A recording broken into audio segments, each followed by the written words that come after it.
Kong, kamusta po si Tatay Digong ngayon? Okay naman. Tawa ng tawa, kwentuhan, at pinapaabot niya sa Pilipino na he loves his country and the Filipino people and he will remain na utusan ninyo.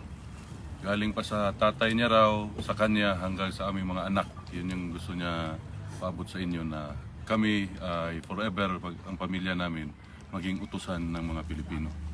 Sabi niyo, tumatawa siya. Ano yung pinagtatawanan niya kanina? Mga jokes namin sa pamilya. Okay.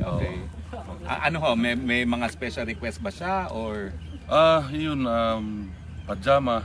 So, bibili ako mamaya. Primark lang siguro para mura. Oh, Ban sir, Primark. Tapos, yun, brief, mga ganyan. Tapos, itong jacket gusto niya. Hindi naman maiwan. anong style ng brief? Sir, may tanong kasi sir kung nalabhan na ba daw nimo ang brief sa imong papa. Karon na pa sa sulod, basi Monday siguro. Depende sa ang mga security gatabang mapuglabas sa iya. Bukan kay sila. Itong mga Dutch security tumutulong sa kanya, ha? Merong isa nagluluto sa bahay, dinadalhan din siya pagkain sa loob. Ano ba ho, yung mga guards niya boboto na ba sa eleksyon? Pwede.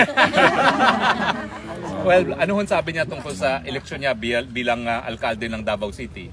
Yun, may message din siya para sa mga Dabawenyo na yun, salamat sa suporta at sa pagsalig sa Bisaya, pagsalig sa iyaha, sa among pamilya.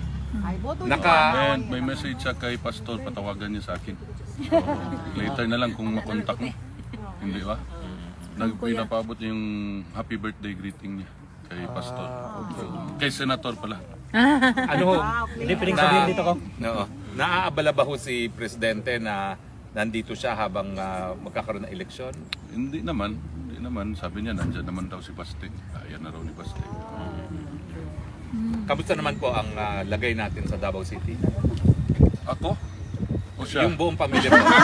Yung buong pamilyang Duterte po. Sana okay lang. Sana okay lang. Ano ba ho? Meron ba tayong kailangang katakutan sa mga katunggali natin sa politika sa Davao? Ayan, wala akong... Yan, hindi ko alam. Ito, ang Panginoon na bahala sa kanila. Tapos tinatanong niya kung may maganda dito, sabi ko marami. May Norway ganda, may German ganda. Sa pagkain po, okay na ba ho yung pagkain? Okay naman. Meron nga yung isang security linulutuan siya. Dinulutuan din siya. Dinadalan. Mababait sila lahat sa Maglabas. Mabuti naman. Tapos yung lang maglaba nga, Coke Zero. Padala lang namin. Ngayon, nasa ano siya? Nasa medical. Sir, Pagkain. sir, may nalaman ba ni Tatay Digong sir na may 20 pesos rice na daw ngayon na Kung istoryahan. Katawa naman po.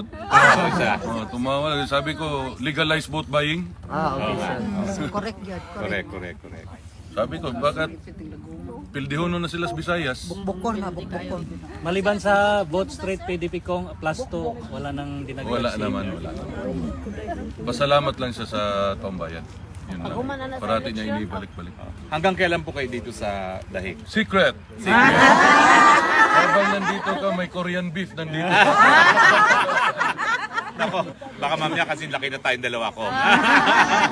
Ano na lang kong mensahe sa mga Pilipino, buong sanlibutan na patuloy na sumusuporta sa pamilyang Duterte. Ulitin ko, maraming salamat sa pagsuporta niyo sa tatay ko, kay Bibi Inday at sa aming pamilya. Hindi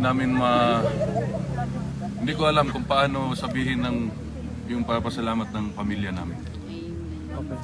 Sobrang laking pasalamat talaga. Hanggang sa dulo. Salamat. Walang iwanan. Thank you. Umulan o uminit sir, nandito lang kami Huwag sir. ang ginamos, kauno na natin. Yes, sir.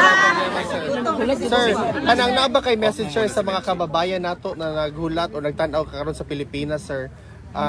Sa umaabot na election or sa among suporta na unwavering dedication sir? PDP laban, Boot Street PDP laban, palihog. Dakong tabang sa pamilya.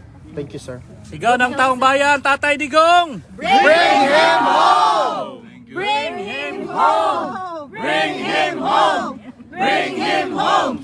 Bring him home! Magagalit na naman yung mga Sige sir. Salamat. Wala problema sir. Picture na sila ko. Pag-picture sila. Guys, para sa systematic ta guys, diri ang entrance dito exit para makakaon siya.